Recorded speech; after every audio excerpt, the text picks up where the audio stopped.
बिस्मिल्लाहिर्रहमानिर्रहीम। The blank page official में आपको खुशामदीद कहते हैं। अगर आप नए हैं इस चैनल पर तो सब्सक्राइब ज़रूर करिएगा और बेल आइकन को प्रेस करना ना भूलिएगा। पिछले कुछ सालों से लेकर इंडिया और इजराइल के जो ताल्लुकात हैं ये बहुत ज़्यादा बड़े हैं।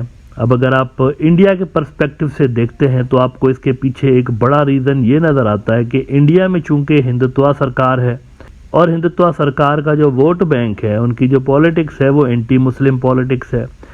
इसीलिए मिडल ईस्ट के अंदर अरबों वाला जो एंगल है वो ज़्यादा इंडियन डोमेस्टिक पॉलिटिक्स को अपील नहीं करता। फॉरेन रिलेशंस के हवाले से इजराइल वाला जो एंगल है वो ज़्यादा अपील करता है, क्योंकि हिंदुत्व के जो इंटेलेक्चुअल्स हैं वो अपने प्रोपेगेंडा थ्योरीज में अरबों को मुस्लिम वर्ल्ड का न्यूक्लियस करार देते रहते हैं और मुस्लिम वर्ल्ड के साथ उनकी बनती नहीं है। तो इसीलिए इजराइल एक नेचुरल चॉइस उनके लिए बन जाता है। और आजकल इंडिया के अंदर चूंकि फॉरेन पॉलिसी भी डोमेस्टिक पॉलिटिक्स का मुद्दा बना हुआ है, तो इसीलिए मोदी साहब के दौर में कहा जाता है कि इजराइल के साथ इनके ताल्लुकात जो है वो अरबों से ज़्यादा बेहतर हुए हैं। अब ये तो देखें इंडियन नैरेटिव है ना, लेकिन सोचने की बात यह है कि इजरायली नैरेटिव क्या है, इजरायली किस तरह से देखते हैं इंडिया और अपने रिलेशंस को, और ख़ास तौर पर ये जो रिसेंटली इंडिया और इजराइल के ताल्लुकात बढ़े हैं इस पे इजरायली क्या सोचते हैं। अब देखें वहाँ पर भी जो ज़ायनिस्ट ब्लॉक है वो तो यकीनी तौर पर इंडियंस को पसंद करते रहते हैं, और इसका भी रीज़न वही है, सेम जो इंडिया का रीज़न है वही यहाँ पर भी है कि इधर इजराइल में भी जो हार्डलाइनर ज़ायनिस्ट आइडियोलॉजी वाली जो जमातें हैं वो मुसलमानों को चूंकि पसंद नहीं करते। इसकी वजह यह है कि उनका फटा चल रहा है अरबों के साथ, तो फिर ऐसे में उनको हर एंटी मुस्लिम जमात या एंटी मुस्लिम जो सोच है वो अट्रैक्ट कर रही होती है। वो समझ रहे होते हैं कि ये हमारे लिए नेचुरल पार्टनर्स हैं। लेकिन इन आइडियोलॉजिकल सिमिलरिटीज़ या आइडियोलॉजिकल डिफरेंसेस के अलावा भी एक बड़ा इंपॉर्टेंट स्ट्रेटेजिक एंगल यहाँ पर यह है कि एक तो इजराइल की जो डिफेंस इंडस्ट्री है उसके लिए इंडिया एक बड़ा कस्टमर बन के उभर रहा है, और दूसरा चाइना का फैक्टर है यहाँ पे। ये बड़ी गौर करने वाली बात है।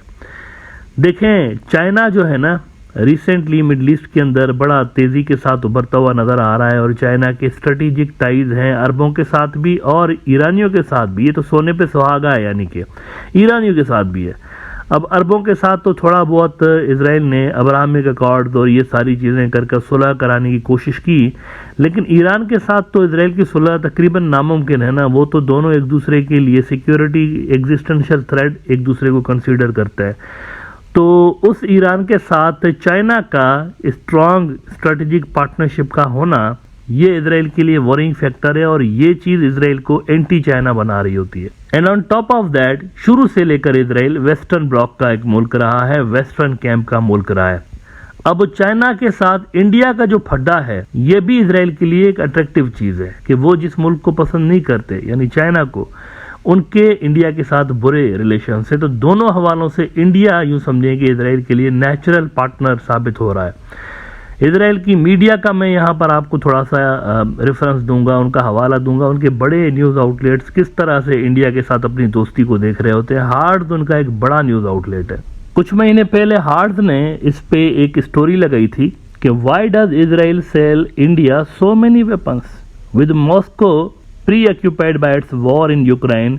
Israel has become the second top arms exporter to India, as Jerusalem also benefits from the Washington daily access against China.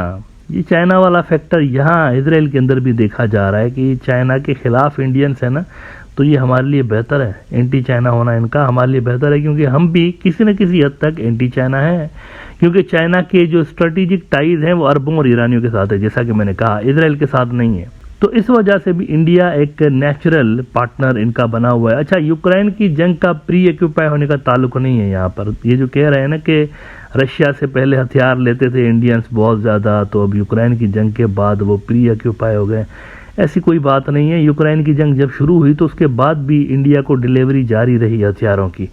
असल में पेमेंट का मसला हुआ पड़ा है। जो मेन फैक्टर है ना वो पेमेंट का मसला है, वो अमेरिका ने क्रिएट किया हुआ है। अमेरिका ने रशिया के ऊपर डॉलर की खरीदो फरोख्त और डॉलर के अंदर ट्रेडिंग करने पे बैन लगा के रखा हुआ है चूंकि, तो इसीलिए फिर इंडिया मजबूर है कि वो डॉलर में ट्रांजैक्शंस नहीं कर सकता, अपने रुपये में ट्रांजैक्शन कर रहा होता था। इतने अरसे तक 14 महीने उन्होंने अपनी रुपये में ट्रांजैक्शन की रशिया के साथ। लेकिन मसला अब ये है कि रशिया के पास बहुत ज़्यादा तादाद में इंडियन रुपी आ गए हैं और वो मज़ीद इंडियन रुपी नहीं ले रहे क्योंकि इसका उनको कोई फ़ायदा नहीं हो रहा। तो असल में रशिया की जानिब से हथियार इनको देना कम करने की वजह ये असल में ये है कि पैसे इंडिया नहीं दे पा रहा डिज़ायर्ड करेंसी के अंदर जो कि रशियंस चाहते हैं। अच्छा, इंडिया अब कितना बड़ा परचेज़र बनने जा रहा है इजरायली हथियारों का, इसके बारे में वो कह रहे हैं हार्ड्स वाले कि दी last report by the Defense Ministry's International Defense Cooperation Directorate shows that 34% of Israel's defense exports last year went to the Asia Pacific region। ये वही एशिया पैसिफिक रीजन है, यहाँ पे अमेरिका और चाइना की शदीद कोल्ड वार जारी है। एशिया पैसिफिक रीजन वही है। तो 34% इस इलाके के अंदर इजरायली हथियार भी आ रहे हैं, which is very significant thing I believe. वो कह रहे हैं आगे कि presumably most of that was to India. जाहिर सी बात है, all told annual Israeli defence exports to India are estimated at 1.5 billion to 2 billion dollars, a sum separate from the figure on civilian trade. Civilian trade का मैं आपको बताऊं कि कोई 7 अरब डॉलर का इंडिया और इजराइल का सिविलियन ट्रेड हो रहा होता है। और जहाँ तक डिफेंस एक्सपोर्ट्स के बढ़ने की बात है तो मैं आपको ये बता दूं कि उम्मीद ये की जा रही है, इतना ज़्यादा इसके अंदर मोदी साहब ने छलांग लगाई हुई है कि उम्मीद ये की जा रही है कि अगले 5 साल के अंदर अंदर 130 अरब डॉलर से ज़्यादा के हथियार इंडिया ख़रीद रहा होगा इनसे, इजरायलियों से। अब ये मैं नहीं कह रहा हूँ, मैं खुद ये फिगर पढ़ के हैरान हो गया हूँ, लेकिन हार्ड्स इजरायली न्यूज़ आउटलेट कह रहा है। मैं इजरायली मीडिया को देखें कोट कर रहा हूँ क्योंकि ये ऐसी बातें हैं जिन पे तुक्के नहीं मारे जा सकते, तो रेफरेंस बड़ा ज़रूरी होता है। हार्ड्स कह रहा है कि according to the Indian government annual trade with Israel is estimated at about 7 billion dollars. Total defence exports to India are expected to amount to 130 billion dollars over the next 5 years. तो आप देख रहे हैं कितना बड़ा volume है। 5 साल के अंदर अंदर वो कह रहे हैं इतना बड़ा जंप लग जाएगा कि 130 अरब डॉलर्स की, यानी कि हम कह सकते हैं कि कहीं ना कहीं इजराइल फर्स्ट या सेकंड नंबर पे इनका टॉप का मिलिट्री पार्टनर बन चुका होगा इंडिया का अगले 5 सालों के अंदर, अगर ये इतनी बड़ी फिगर बता रहे हैं तो। नेवरदलेस टॉप 3 के अंदर तो आ ही जाएगा। ये बहुत बड़ी फिगर है मेरे हिसाब से।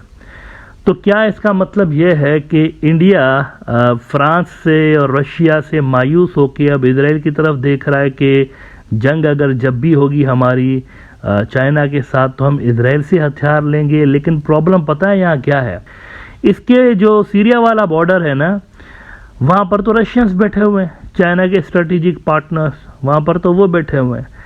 तो क्या चाइना के खिलाफ जब ये सारी हरकतें स्टार्ट कर रहा होगा इजराइल, तो क्या ईरानी और रशियंस जो है वो इतना स्मूथली ये सारी कार्रवाइयाँ उनको करने देंगे? ये एक यहाँ पर $1 मिलियन क्वेश्चन है, क्योंकि ईरानियों और रशियंस के लिए चाइना उनका सबसे बड़ा स्ट्रेटेजिक पार्टनर है, कम्प्रीहेंसिव स्ट्रेटेजिक पार्टनर। तो मैं समझता हूँ कि इजराइल के अंदर जो लोग पॉलिसी बना रहे हैं, मेरे ख्याल से वो रशिया वाला फैक्टर एक्सक्लूड कर रहे हैं। वो समझ रहे हैं कि यहाँ पर सिर्फ चाइना है और इंडिया है, ऐसा नहीं है। चाइना और इंडिया की गेम में कहीं ना कहीं पे रशियंस भी हैं। तो मेरे ख्याल से ये फैक्टर नज़रअंदाज किया जा रहा है। और अगर इंडिया समझ रहा है कि वहाँ से अनलिमिटेड सप्लाई जारी रहेगी हथियारों की अगेंस्ट चाइना, तो मेरे ख्याल से ये भी कोई ज़्यादा पावरफुल आर्ग्यूमेंट नहीं है, ज़्यादा पावरफुल सोच नहीं है। मेरे ख्याल से ये वीक ग्राउंड्स हैं और इंडिया को कोई और अल्टरनेट यहाँ पर अपने लिए ढूंढना पड़ेगा चाइना के साथ मुकाबला करने के हवाले से।